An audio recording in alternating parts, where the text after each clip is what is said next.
Three. Okay. Welcome to another edition of the Podcast Potluck from On the Edge with April Mahoney. We are here facilitating from San Diego, California with three great thought leaders. Three wonderful men have decided to sit here at the table with me and let me grill them about what is innovative, what is smart, what is trending in the world of technology, cryptocurrency, purchasing homes and being an entrepreneur, as well as how to get those contracts, ladies, when we go into the boardroom, because we're going to take over the planet. We have Quentine Anderson from San Diego, California. He is the owner and founder of Dream Homes, California. We have straight from London town, Jason Grant. He is the owner of Integra from London, England. He's going to talk to us about technology. And then we have Randall Dobbins. Randall Dobbins is the business partner blueprint founder and owner. These gentlemen are ready to serve it up. So again, thank you so much for joining us at the Podcast Potluck. Quinton, before we get started, can you give us some wine? Yes. Here you go, right here. Delicious. Oh yeah, that's what I say. You get the label in there. We might be able to get a plug right there. Oh, okay. Let's work on that. Jason, what did you bring for the Podcast Potluck from London? I brought some crackers that my wife has been making, which I've been binging on all day, actually. So tomorrow's going to be a fitness day for me. You guys are all fit. And Randall Dobbins, what did you bring? I have cheese and crackers as well. I've got some lovely Cabernet. Well, that's what I say here. Let's cheers to everybody. Cheers. All right. Hey. Yeah, to our success. All right. So let's get started. Let's start with you, Jason Grant from London.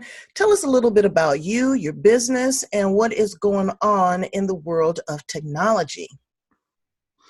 Sure. I started in technology at the age of 9 when I wrote my first code back in 90s, and then started my career in early 2000s designing websites and e-commerce systems for big companies. Eventually that moved up all the way to redesigning major systems for international banks and governments here in UK. And so through that, I got into fintech and financial world. And eventually when things like cryptocurrency, blockchain popped up, I took to it like a duck to water.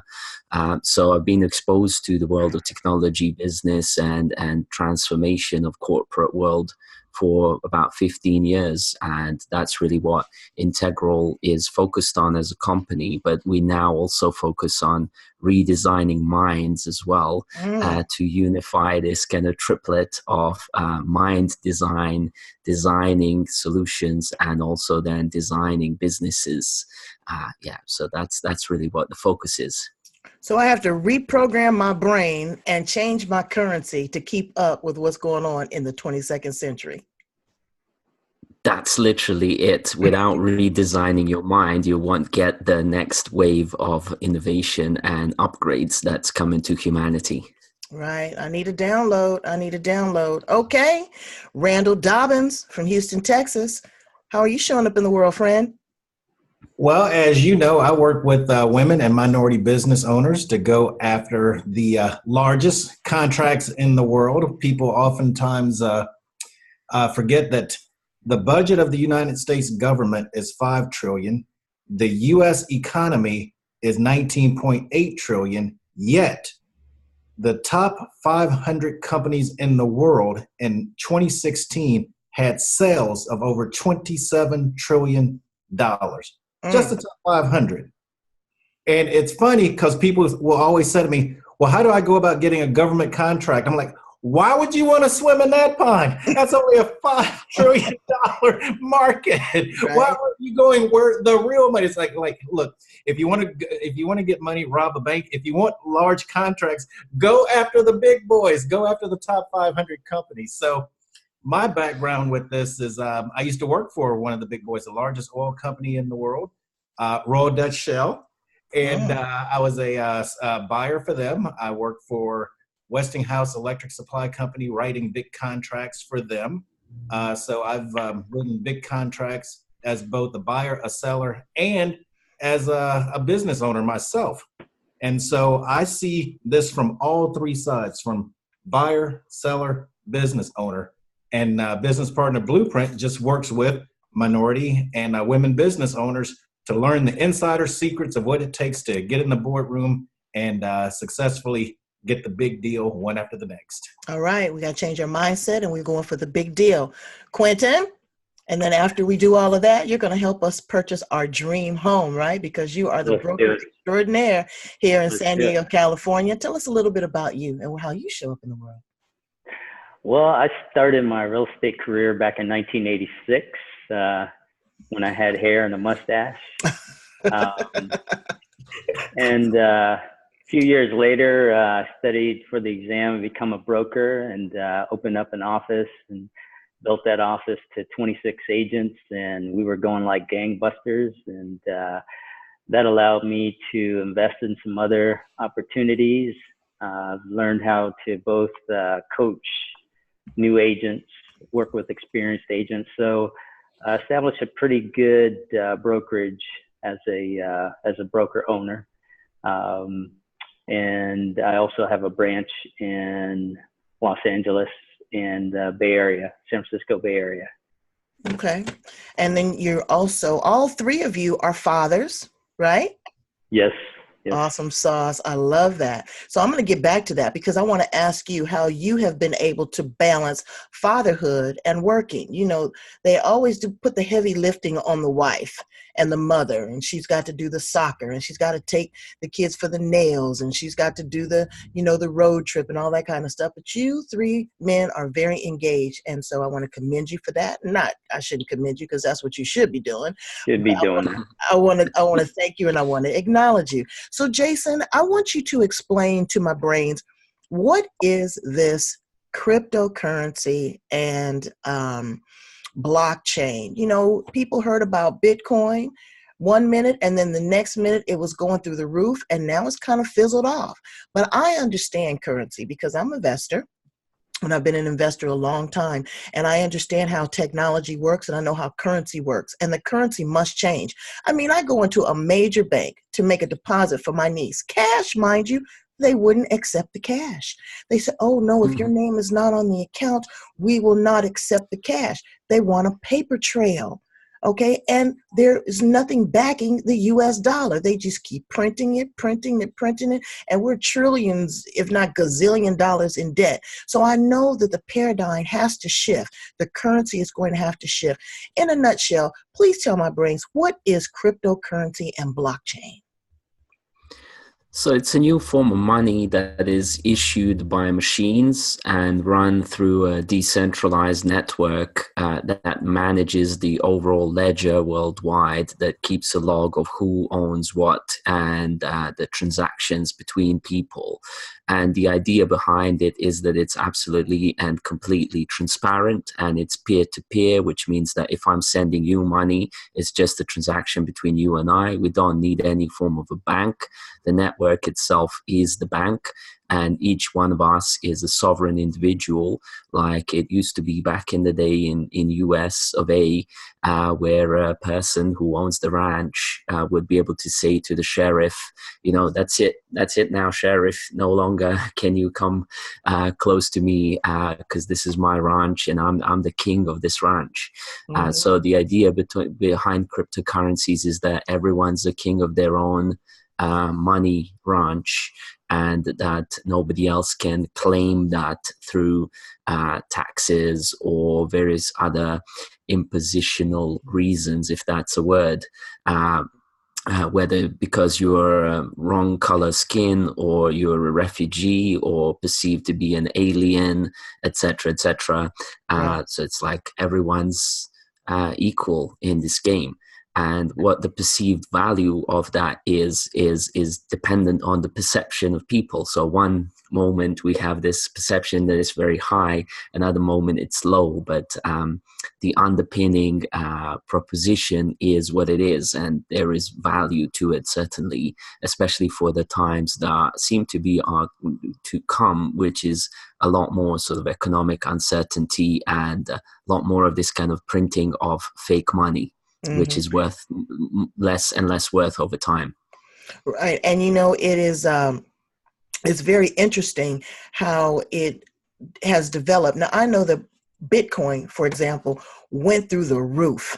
Why were people so excited about it? And then two, how did they translate that into dollars so that they could make transactions? I saw something very unique when I was in New York. I saw a BTM, which was a Bitcoin ATM, so to speak. So how are people able to really navigate the money in between one another? Folks are trying to buy houses up north with Bitcoin and all that good stuff. Mm. Yeah, so really, it's like I said, new form of currency, and the value of it in dollars is the perception that people put on it. Now, when there is a huge demand for something, the price of it always goes up. When the demand drops, or there is kind of fear in the space, the price tends to drop down, and so. What happened with Bitcoin towards the beginning of the year, there was a huge demand because of fear of missing out, and lots of people learning about it, and lots of people being missold it in a sense as a kind of this thing that's going to save us from every kind of problem in the world. And now the tables have turned, although a lot of people are saying that the reason why the tables have turned is because the big institutional investors are preparing to get in on the game. And, Randall mentioned that that's where the big trillions are in. So that one of the many conspiracy theories is that the big institutional investors are working on pulling the price down, which is about like they would, like, if they miss the train, they have the power to bring the train back so that they can get on it. And they want to get on it when it's low, so to be able to then pump it back up high and own some of that coin, as we would say. So yeah, we'll see. 2019 looks very, very interesting. And you also said that it was deregulated, so that's something that we have to really put in perspective. Quinton. Yes. Again, everything is outpriced. Here, now I got my little shack here in California, my piece of paradise, but people are really concerned about the market these days, and you are working with them to, number one, feel comfortable, number two, get the loan, number three, be qualified for these outrageous prices. What is the world of real estate looking like overall? Should we be concerned for 2019? Interest rates are going up, I hear. Interest rates are going up. In California, we've got a pretty strong market here, even though we've been down for a very short period of time overall. Over the year, we're up. San Diego's up nearly 2%. So our market here in California is pretty strong, especially in areas like Orange County or San Francisco or Santa Clara County. Nationwide, prices seem to be getting a little soft. But the one thing that I would say to someone who's thinking about buying a home who hasn't previously purchased a home is to look at historically what has happened with equity in purchasing a home. So even though, you hear this fear that, we're going to see the market tank, over the years, we've built equity in properties. And so that's your security blanket, especially you're talking about women entrepreneurs. You don't necessarily need to have a man to start that. And I would recommend. We want you. We want you. Sometimes we don't need you now. Well, I appreciate we love you. We love you. We need you. That's right. Yes. So I would say the first thing is to get with a bank or lender, find out what your status is, what you qualify for. And maybe you can't get your dream home when you first start. But the idea is to get into the game. It's kind of like, hearing about the Bitcoin, get into the game, but get into the game with someone who can educate you about the right moves versus that fear of missing out. Absolutely. So that's why I would say start with a lender, get something, even if you have to partner with someone else. If you've got money set aside, you're just not seeing that growth with a savings account. So what are the other things that you can invest in? Maybe some Bitcoin or some other stocks or things like that. Right. But historically, we know that over time, you're going to build equity in that property. And that's where we see wealth building in families. Let me ask you another quick question. We have been ravished with fires here in California. It has just been awful sauce. How do people regroup from something like that? I mean, I know that you are a proactive real estate broker, but how do people get a foothold? How do they, it's so many people that are going to end up homeless. They weren't prepared for this financially. It's going to ruin their credits, their jobs burn down, all of that kind of thing. What happens with the insurance and really trying to help people reestablish themselves and the land that's been destroyed? Boy, there's a lot in that question. The one thing is that the insurance will rebuild that home. Now, will it rebuild them? That's another question. I remember when we had the fires several years ago here in San Diego, and I was fortunate enough to be able to do a helicopter flyover of the Poway area, and there was literally one home on that hillside that hadn't burned, and everything else had burned to the ground. And I could only imagine the feeling that the person had whose home remained. I mean, how do you go home when everybody else's home in the neighborhood's burned? So then now we talk about renters.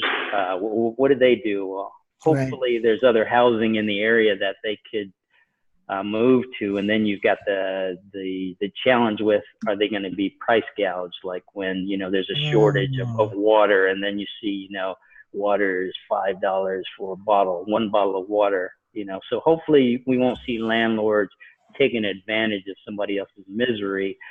But there's really just no provisions to accommodate a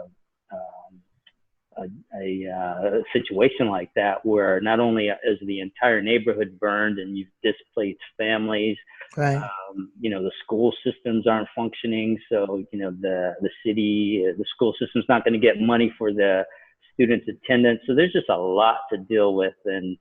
And I don't know that I'm equipped to help. Well, I mean, you just gave us kind of some insight and direction, because there is a lot of transition that's going to have to happen. And, again, there's going to be people that are not going to be able to recover. And we send our love out to the families that have been affected. Randall Dobbins. I'm sorry. Go ahead, baby. What I will say is that I would imagine that unless these homeowners own their home free and clear, there is some fire insurance on the property. So ultimately, they will get their homes rebuilt. And I've been told that the mortgage companies are waiving the mortgage during this time until the homes are rebuilt. There is some good Samaritan in some of these corporations that have ensured these homeowners are taking care of their mortgage on the property. So hopefully we'll see that goodwill play out with these corporations. Well, that's good. Randall Dobbins, how are we going to get into the boardroom? How are we going to, as women, take over? And tell us a little bit about some of the challenges that you see that women face when they go in to negotiate these contracts. Because I'm going to tell you, I have no problem making the ask. I do it for sport. Okay. Women don't understand their value. They don't understand their worth. They're kind of hesitant about negotiating on these big contracts for fear of not being taken seriously or, being disrespected. Give us some strategies. What do you suggest? Well, let me pick up with what Julian mentioned regarding, where we are in 2018 versus where we've been in the past. That's your new friend. That's all right. That's okay. Have another glass of wine. Jason, my apologies, buddy. No, 30 years ago, 70%. Never apologize. Just drink more wine. Deal. It could be your middle name. Who knows? No, never mind. 30 years ago, 70% of the reason why women and minorities didn't get contracts is precisely that. We were minorities. Okay. And there's a whole psychological, sociological rationale and aspect behind that, which, needless to say, is both irrelevant and dismissive and subject to debate and dispute. But in 2018, we're clearly not 30 years ago. All right. So 30% of the reason women and minorities aren't getting the contracts is probably attributed to, what we look like. So, I want people to understand that's still real. It's still going on, but it's not the dominant reason like it was 30 years ago. So you have to fast forward. Number one, you have to change your mindset, saying, the odds aren't stacked against me. And the biggest thing that I've seen in working with clients is the mindset. People start off with, they don't want to do business with companies like mine. You know, as Quinton just mentioned, there are banks that want you to pay your mortgage regardless to whether your house is standing because you signed the contract. But the more reasonable ones are like, look, hey, we get it. We understand. We're at a point now with large corporations where they go, look, we've made money selling to women and minorities. You know, women make up 50% of our consumer base, and you throw in women and minorities, you have to be at about 60 or 70%. Right, right. So the question becomes, why doesn't our supply base look like our customer base? Mm-hmm. It's not by accident that when you go into a Hispanic neighborhood, you will see billboards with Hispanic figures. I mean, they're figuring it out. They're beginning to understand. They're beginning to see that diversity and inclusion is huge, not only in their employee base, but also in their supply base. So you know, what I advise women business owners, which women business owners are the fastest growing minority segment in the entire diverse supply chain. Women business owners are getting after it and making it happen. Right. Any woman that's not selling to corporate is because there's something wrong with her business model. It's not that corporations don't buy from women. Right. Just so we're clear on that, okay? And if you want further proof of that, just go to your local WBEA chapter or Women's Business Enterprise Networking Council's annual meeting, and you will see 5 to 7 to 10,000 women business owners with company sales from 5 million up to 500 million up to 1.2 billion. Okay, women are doing it, and they're doing it globally. Right. Just so our listeners get it, it's like, this is not, it's not happening. No, it's happening. The question is it happening for you? It's not, it's like, hey, Bitcoin is here. The question is not, is Bitcoin is are you using it? Right, right. Do you understand it? You know, all right. Exactly. Hey, it's like women own houses. Do you own one? It's not right, women right. buy houses. So this is really not the conversation we're having in 2018. So what I tell my women clients is you've got to solve 3 problems. These are going to be the exact same 3 issues, time in and time out. It's, are you selling something that a corporation says they value? Not what do you want to sell them? What they tell you is valuable to them. Right. Number 2, are you selling it the way they buy it? All right. Don't come sell me the blouse when I told you I want a business suit. Where is the jacket and the skirt and the trousers and everything else? Where's everything? Mm-hmm. I know you make great blouses, but no, the corporation buys the entire business suit. You need all 3. All right. Mm-hmm. And then the third thing is you have to sell it. You have to be ready for the contract when you get it. It is a killer condition for you to go out and get the contract. And then it's like, oh my goodness, I didn't know it was going to be this big. I can't service it. Not only do you ruin it for yourself, but you ruin it for everybody that comes after you. So when you go after this market, you really need to have a full appreciation for what they're asking you for. So, I mean, just a simple example. Someone decides they want to sell staff augmentation to Microsoft. Microsoft goes, yeah, that's great. That's wonderful. We want you to service all of our locations in Seattle. We want you to service all of our locations in North America. And you'll see people step back and they go, wow, Randall, I didn't know that's what was going on. And I'm like, I don't know why. Right. That's the market that you're stepping into. If we're talking about 5, 6, 7, 8, 9-figure contracts that allows you to have your own Bill and Melinda Gates Foundation to fund your own passion projects, which we all do. These are the type of contracts we're talking about. This is how big they are, and this is what they want you to do. And so what we've said to help folks with that is the old days of going it alone by yourself, now that we're in the Bitcoin partner economy, those days are dead. Going it alone is the longest, most expensive way to go out of it. Really? Jason, I want to ask you a little bit about, we talked about cryptocurrency and blockchain, but what else is new in technology? You know, this artificial intelligence, okay, is huge. And I'm telling people that you need to get on the ground floor of that if you're an investor, because it's on and popping. You know, Siri scares me to death. Computer sitting over there, I'm not talking to her, and she's answering me. On your refrigerator, telling you, oh, you need milk. then that's just basically the cars are talking to you now. What is it with artificial intelligence? What's going on with that? So what the humanity has been doing over the last 20, 30 years is building a new layer around the globe, which is known as technosphere. And that's really enabling us here to have this podcast, right? So I'm in London, you lot are all over US, and without this technosphere, we wouldn't be able to have this exchange of knowledge and information.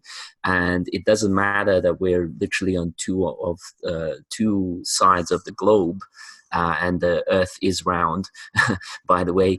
It doesn't matter that we're on both sides of the globe. We are connected as though we were all sitting in the same room, and we can share our information. And from that comes new innovation and new knowledge and new inventions. With things like AI, Internet of Things, cryptocurrencies, automation, chatbots, all these things, we're constantly automating and making simpler, repetitive tasks that, frankly speaking, nobody ever wanted to do in the first place. Right. But now we have solutions to make them happen. It's only a matter of time before your podcast gets automatically chopped up by artificial intelligence, produced, reproduced, and published across all social media, and you can just kind of sit back and watch the coins.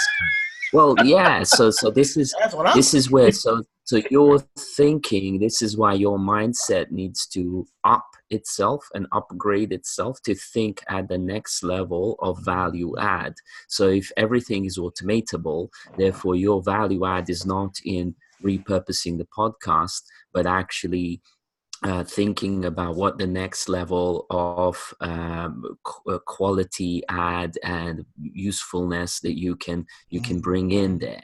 And so nowadays I talk about the idea that I only really going forward want to employ, for most starts, only want to employ AI bots that can serve customers on one-to-one basis and be trained individually. And really the people that are going to be valuable going forward are people with charisma, people with design skills, people with ability to synthesize onto the level above, and people who are able to redesign their minds as the technosphere emerges into more and more capability.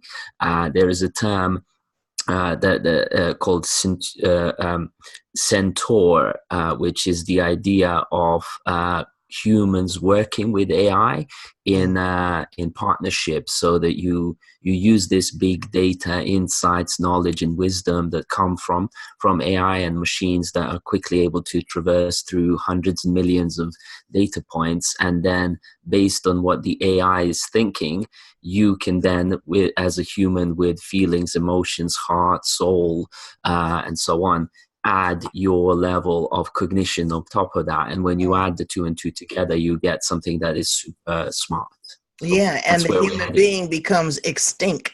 That's what happens. Well, it's like there is that phrase, which is that if you can't beat them, join them. The idea here of joining, one way of joining is to be enslaved to the machines, which nobody likes the idea of that. But the other way of joining is to work in partnership, which is quite nice, because I do have an automatic Hoover at home, and we go for a walk, we put the Hoover on, we come back, and the house is clean. That's pretty cool. There's nothing wrong with that. But if that Hoover was to jump on me and say, "You shall Hoover the house, and I'm going to go for a walk," then I wouldn't be happy with that. No, you wouldn't. But we have to be careful, because with cloning and artificial intelligence, it's a whole different thing. Quinton, I want to change the subject with you a little bit. I want to talk to you about being a father, because you are, hey, who's that? Introduce that. Who's that? Who's that person? He's just somebody that's in the office working. Oh, he just so somebody, because I was telling him, have him pour the wine. I don't know why y'all not drinking wine. I'm drinking me some wine. But Quinton, I want to ask you a little bit about being a father. You are awesome sauce. You are a track coach, and you do a lot of wonderful things with your kids. Number one, how many children do you have? Well, I have 2 children. I have 4 kids. Okay, and so I have you adult adult kids. How have you been able to balance work and your family? You know, we always hear women talk about, you know, I've got to go to work, I got to come home, I got to cook, I got to do this, I got to do that. But what does that look like when a man wears that outfit? Well, I mean, it's definitely helpful to have a spouse that can participate. What I would say is that probably since I started real estate at a very young age, that I kind of just did everything around my lifestyle. And having kids at a very young age, I've been fortunate to be able to participate in everything that they're doing because I don't have a regular 9 to 5 work schedule. Mm-hmm. Mm-hmm. And then that's the way I grew up. You know, my father was involved with us. And so, you know, that's just what I know, to be involved with my children. What kind of activities are your children involved in? Oh, gosh. So let's talk about, I guess, my younger kids. Mm-hmm. And I'll work my way up. My 9-year-old is, I guess I should say she's a track phenom, Yes, at least for the state of California. She runs the 100 and 200 meters. She was ranked number 1 as an 8-year-old in the state of California for the 100 and 200 meters and number 7 in the nation. And so that's exciting to watch her perform. I went and I became a certified coach so that I could help her grow. It's something that she chose.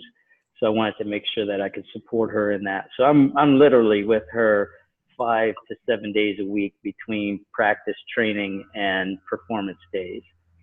Then I have a daughter that just turned 14, and she's into acting, and she's very dedicated to her craft. She's somewhat like a quarterback. Not only does she know her role, but she knows everyone else's role in these shows or plays that she participates in. And then we also do homeschool. Now, my wife is mainly the one that coordinates all of that. I didn't know that you did homeschool. I thought they went to do homeschool. Wow.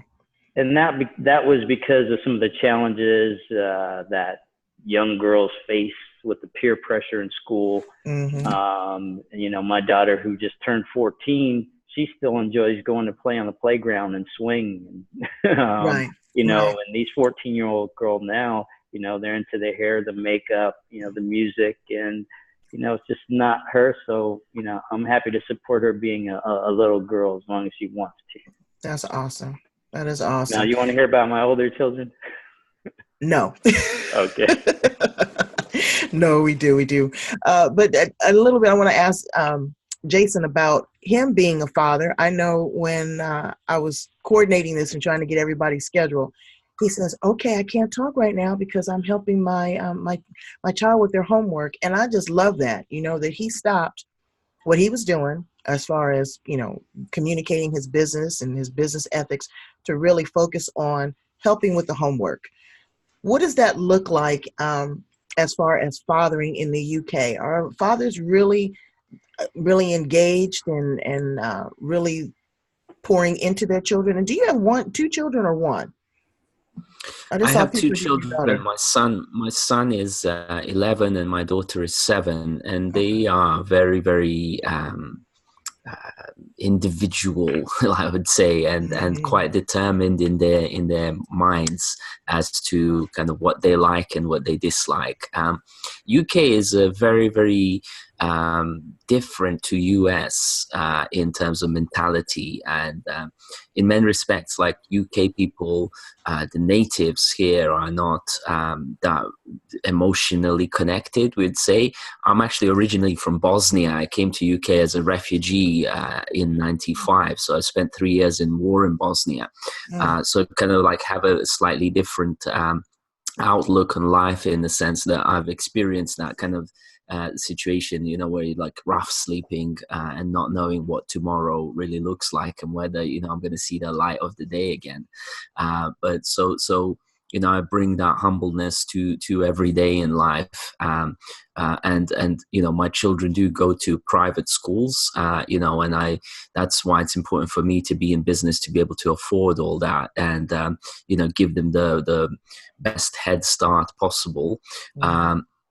But also, you know, to remind them that sovereignty and independence is something that is absolutely necessary, because God forbid if some sort of fire rages through or whatever happens, right? All sorts of kind of cataclysms can happen. Mhm. I want my children to be able to survive just like I survived during the war in Bosnia. So yeah. Wow. That's, thank you for sharing that with us too, about you being an immigrant and going to another country, because, we're struggling with that right now at the border. Randall Dobbins, you have grown children. I know you were talking to me on your telephone and in the car, and you were on your way to, is that meet with your son? Yes. Yeah. What you doing? Okay. So, so anyway, meet with your son. So tell us a little bit about your son and how you have been able, because I know getting all these corporate contracts, you had to travel a lot and you were gone a lot. And so, the mother was there to do a lot of the heavy lifting. But what did that look like in your world, and how did you create balance? Well, let's see. In my case, my little mini me. Hey, look at that. Handsome rascal. Look at him. um, So I have a son and daughter. My son's mother and I had a few challenges, so we didn't actually raise him together. We were divorced parents, weren't really single parents. She raised him, when he was with her, and I raised him when he was with me. And I'm proud to say that we missed absolutely no time together whatsoever. And as Quinton mentioned, it's more of, when you make the decision that you really want to be involved in your children's lives, you just figure it out. You really and truly do. It becomes a priority. So, I made everything he did. I participated fully. We've carved out some time to do, father-son things as well, father-son, daughter things, because I got my daughter through marriage, so we're a blended family. And to this day, we still do things together. My daughter and my son-in-law have given me 2 grandchildren. Wow. My son Wonderful. my son's not married. He's enjoying life out in Scottsdale, California, but he's becoming an entrepreneur. So I spend quite a bit of time working with him. But the more interesting story is watching my daughter manage being a mother, being a wife, being a career woman, because she's doing extremely well at her corporation. She's just making it through the ranks. She used to be a cheerleader, but has a strong competitive spirit, a cheerleader and math aficionado. Wow. Wow. So You got to be able to run the numbers. That's right. yeah, but she's like a lot of the women listening to this, she's going through it, trying to figure out how to do all of those things. And my role and my job with her is like any parent, you try to provide wise counsel. You respect that she has to make her own choices. You call foul clearly when it occurs. Right. And provide whatever wisdom and support she needs, because she's a strong, independent woman with a good set of facts and information, can truly make some astounding decisions. That's right. So, one of the things I mentioned is, she's always been strong-minded, strong-willed. She doesn't need me to think for her. She doesn't need her husband to think for her. She's got this. All right. She's got this. Quinton, I want to jump back to you and talk a little bit about your older children, though. I was just kidding about that. Do you encourage them to be entrepreneurs? What is your position on them going out into the world and just getting a job and getting a paycheck versus building a foundation? Because, that's a big $25 word, entrepreneur. Folks can end up entrepreneur. Why you kidding? Well, okay. What is your encouragement on that? Well, my 2 older children are actually, can you hear me? Yeah, I can. Forgive me 1 second. Okay. I just got a little mouse problem, but keep on. Yeah, my 2 older children are actually artists. One actually paints and draws, and then the other one is into music. She's a singer-songwriter. I was able to introduce a little bit of that to Jason. And it's interesting because all of my kids are in some type of art, where it's athletics, entertainment. And, they probably got that from me. I, as a younger person, I was also into athletics and art. and I became a parent at a young age. So I also became a business owner, entrepreneur, because I had to get to work. But you had to take care of your business. I had to handle my business. So I That's do right. encourage them to follow their dreams, because it's something that I feel like I sidetracked my own ability to do. So, I'm still heavily involved in encouraging them to pursue their dream, and the money will come. That's right. That's a risk as well as being an entrepreneur. So they're still at it, and I encourage them. And just as Randall was saying, I let them make their own decisions. I don't offer free advice. I'm there for one advice. Ooh, I do please. not. I offer advice like you would not believe. They have to tell me to pump my brakes. But well, there you have it. See, I feel like they never have to tell me to pump my brakes when they're asking for advice. But typically, I was a kid. We think we know it all. So I'm there for them when they have questions, and when they don't have questions or they're doing it their own way, I keep my opinion to myself. Ladies, are we going to be able to learn how to do that? I don't know. I can't do it. I like to drive the car. Okay. It's hard sitting in the passenger seat when it comes to my baby. I want to tell them everything that I know and load them up. But then again, I can respect that. That's why there's a difference when my daughter goes to Mr. Magnificent versus when she comes to me, because he's more of an active, engaged listener, and I am more of a dictator, facilitator. So I'll work on that. Jason? Yeah, I grew up in the era where it was what my parents said with no questions asked. And we learned at a very young age not to ask questions.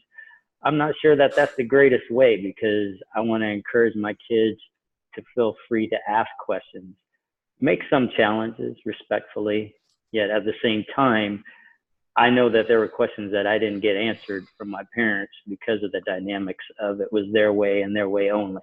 Right. Right. I understand. I get it. Jason, thank you so much for being up with us from London, England. Please tell my brains how to get in contact with you if they want to know more about Integral, cryptocurrency. And we're going to have a sidebar. The three of us are going to have a sidebar conversation, because I got a bright idea that's going to make us a whole lot of money. And then we'll bring the rest of the brains into it. But until then, please tell my brains how to get in contact with you. Actually, I just wanted to make a side comment regarding that thing around telling children what to do.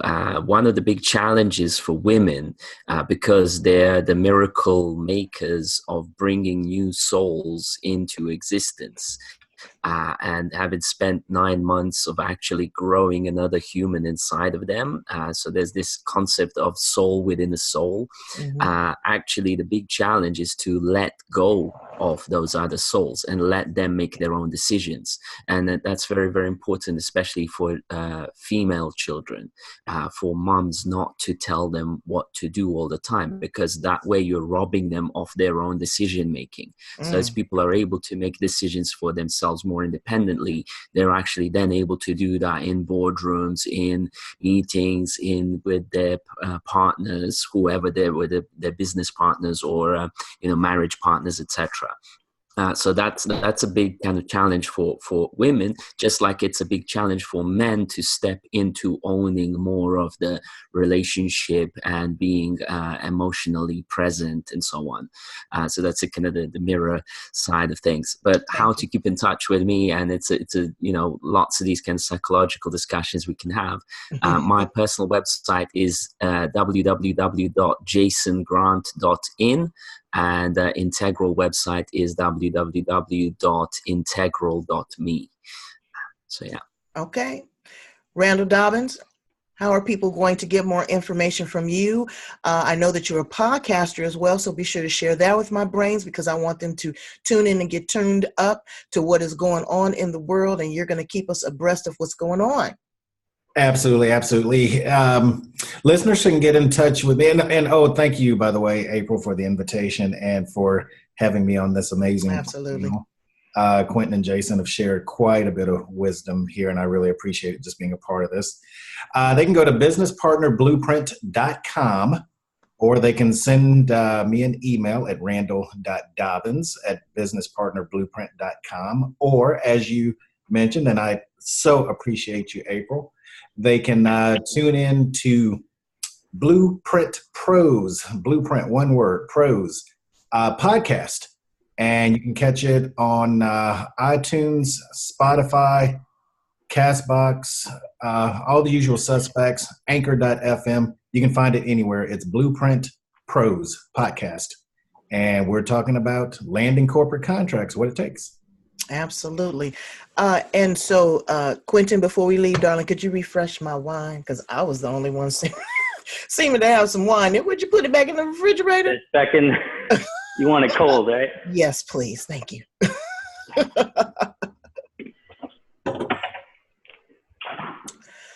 I also have bean pie, but ooh, I have to check with my kids. Really? Oh my goodness. Okay, well that's all right.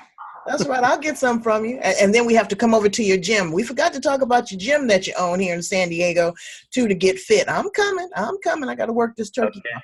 But before we There's get a story behind that, but. Okay, well, tell us a quick story and then tell us how to get in contact with you. Okay. I lost my father when I was 16. And so as a young man, I felt like I wanted to at least outlive my dad. And it was important for me to stay healthy. So I started looking at diet and also exercise. And so when I had an opportunity to partner with someone in a gym, I took that opportunity. So I just really more than anything is want to be there for my children. So when they are ready to ask questions, I'm there to be able to hopefully answer those questions. So that was the inspiration behind staying healthy and having a gym. What's the name of the gym? 3R Fitness. It's all personal training. So it's not an open gym. So when you come in there, you're getting specialized training, specific training, so that you actually have some results, outcomes that you're looking for. Absolutely. I'm not looking for a New Year resolution. I'm looking for a resolution. So I am going to be there and work it out because I want some big guns like Michelle Obama. I want some big, fine arms. Okay. Get it for you. Exactly. So tell my brains how to get in contact with you on entrepreneurial opportunities as well as real estate. You can find me on real estate at Dream Homes, plural, dreamhomescalifornia.com. You can email me if you go to that website as well. My email address is QA, like Quentin Anderson, QA at dreamhomescalifornia.com. And then if you just want to talk to me about any other subjects that I may have some wisdom on, you can email me at q10a at icloud.com. That's q10a at icloud.com. I want to thank each and every one of you from the bottom of my socks because my heart just isn't deep enough. You guys have been wonderful. You've been informative. You've been real. You've been authentic. You've showed up in the world. You're doing great things in the world as men, as fathers, as mentors. Women, please take note from all of these playbooks because, as I said, these gentlemen will be in the passenger seat as we are driving the car off the edge. Thank you so much, all of you, for joining me for another episode of the Podcast Potluck. This will be played and replayed all over the planet. Please contact any one of my wonderful guests. Go back and follow me for other edgy conversations on the edge with April Mahoney on Blog Talk Radio. I am here for you all the time. I only bring you the best and the brightest. The wine was wonderful and the company was divine. Thank you, gentlemen, so much. Thank you. To you.